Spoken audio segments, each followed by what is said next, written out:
What's up, everyone? Welcome to today's video. Welcome to the Video Game Fly School channel. Thank you very much for tuning in. So we are into the territory of what I will call the ultimate comparison, even though at the end of the day, we're going to find out that these comparisons, in my opinion, are not the best because, again, we're looking at comparing strawberries to blueberries, which, even though they may be berries, they have very, very, very huge differences, significant parameters and areas that both particular games here in this context are going to be able to showcase.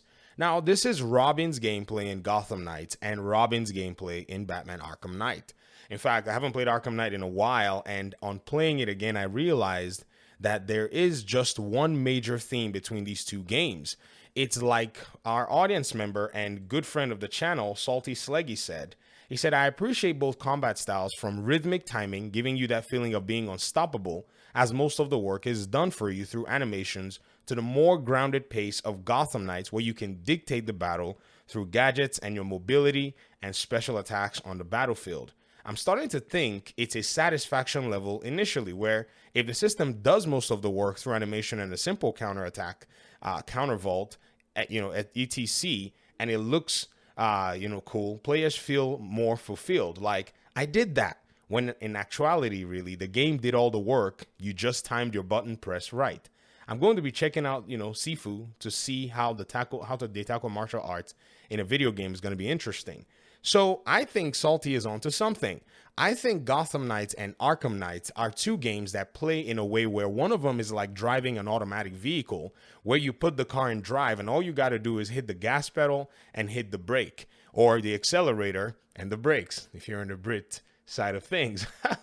And so when you think about it, it pretty much is what it is. Arkham Knight tells you counter, it tells you to attack. I mean, you can do exactly what the developers have said: counter, counter, counter, or attack, attack, counter, counter, whatever it is you want to do.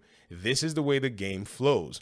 In the case of Gotham Knights, it's like driving a standard or manual transmission based vehicle, where you have to do a lot more work. Now you have a clutch pedal that you basically use to shift into different gears in order to attain different types of momentum based abilities for your vehicle. So both of them have preference. Now, I myself, fortunately, I can drive both of them. Thankfully, a good friend of mine, Alex, years ago, taught me how to drive a standard. I was in my 20s actually when I learned. I never learned it as early as I did with the automatic vehicle. But I can tell you that for sure, there are contexts where I really do enjoy driving an automatic car, and there are contexts where the standard vehicle provides a lot of satisfaction. For those of you who've driven both or who prefer one over the other, you understand what I mean. And to me, it seems that the standard transmission for the vehicle systems are starting to kind of fade away, and there's a small set of people who actually enjoy it. I also think that a lot of the folk who enjoy the games like Arkham, who say, we need the counter, are failing to realize that there are many more combat systems that don't have a counter system or have a stopgap, or they put a limit on how much you can, in quote, counter, unless you're doing perfect counters for specific settings. One of them is Jedi Fallen Order, where you have a block meter.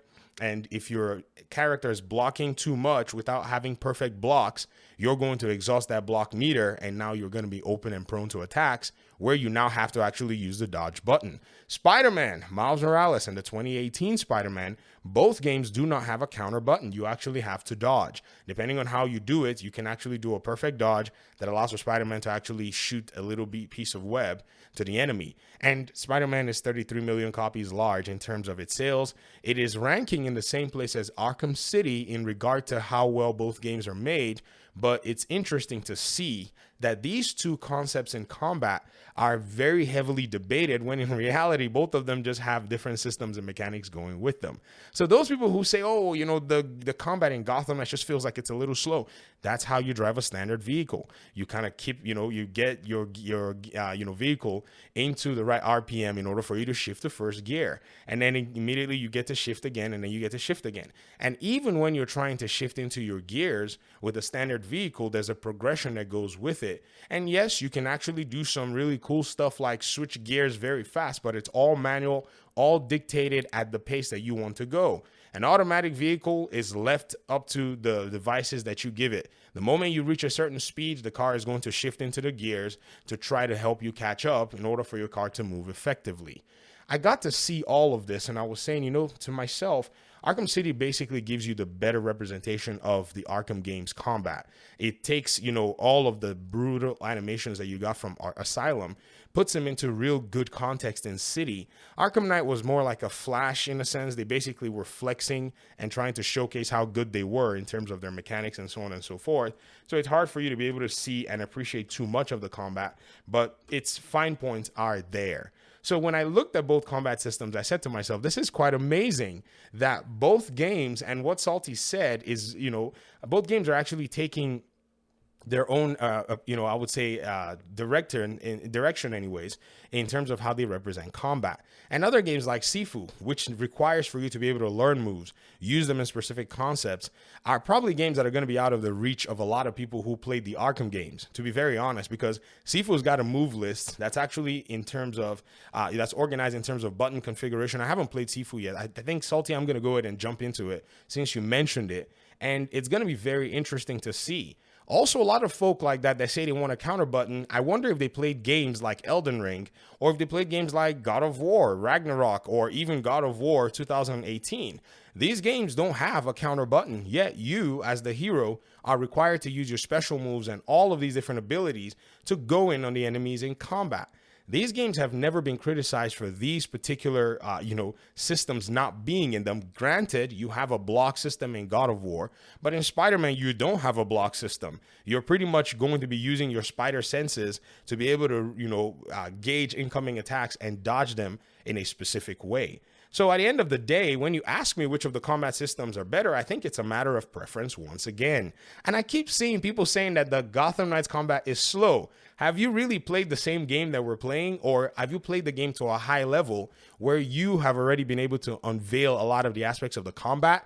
I don't think so. At this time in my own gameplay, I'm about 300 hours in. Not saying you need 300 hours to be able to get the combat down, but it's interesting to see how the game is really changing, how my gameplay is actually, in a sense, manifesting all the kinds of different things in there. In fact, one of my audience members also posted another comment of theirs that they thought was actually very, very important.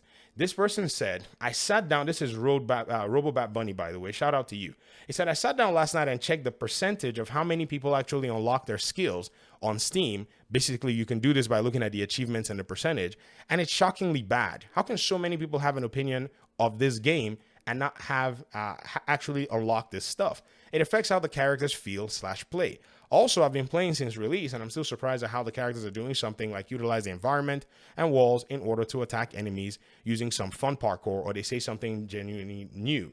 Love it. These are aspects in the game, and I looked at those, what do you call them, achievements, and I was also surprised as to how many people have not unlocked a lot of their achievements. I remember one of my audience members has told me that they also tried the game for the 2-hour trial on PlayStation. That's not going to give you enough time for an RPG. No self-respecting RPG is going to let you start the game as an apex predator like the Arkham games did. You really have to work your way up in an RPG context to get stronger, to be able to enjoy that, power fantasy and the power creep, because that progression is very important. I'll stop my video here because I feel there's a lot to talk about in regard to more in-depth systems, which is what I will try to focus on the second part of this video. But here it is again, man. Gotham Knights is not an automatic game. It's not going to do the work for you like the Arkham games do, so you really got to get good. Thanks for watching. Peace out.